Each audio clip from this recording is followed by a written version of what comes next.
அட நமக்கு தான் கொழுப்புன்னு பார்த்தா, நம்ம வீட்டுக்கு வந்த இவனுங்களுக்கும் கொழுப்பு அதிகமாயிருச்சு. கழுவ கழுவ வந்துக்கிட்டே இருக்கானுங்க. என்ன ஒரே ஒரு வித்தியாசம்னு பார்த்தீங்கன்னா, அவனுங்கள்ட்ட இருக்கிறது அத்தனையுமே நல்ல கொழுப்புங்க. ஆனா நம்மகிட்ட இருக்கிறது அப்படியே ஆப்போசிட்டு அவ்வளோதான்.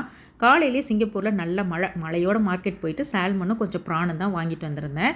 1 கிலோவே $10லாம் சேல் பண்ணிக்கிட்டு இருந்தாங்க. ஆனா நமக்கு தான் கொழுப்பு அதிகமாயிருச்சே. 1 கிலோ $16ன்னு சொல்லிட்டு 1/2 கிலோ $8க்கு வாங்கிட்டு வந்திருந்தேன்.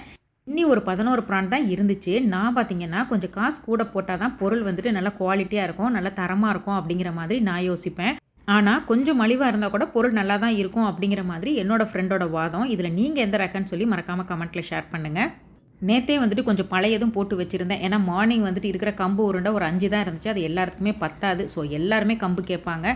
சாதத்தையும் கம்பையும் போட்டு நல்லா தயிரோட சேர்த்து பிரண்ட தொக்கு வச்சு கரைச்சி குடிச்சாச்சு. லஞ்சுக்கு ரொம்ப சிம்பிளாக ப்ரான் கிரேவி பண்ணிவிட்டு சால்மன் வந்துட்டு பட்டர் ஆலிவ் ஆயிலெலாம் போட்டு ஷாலோ ஃப்ரை பண்ணிட்டேன்.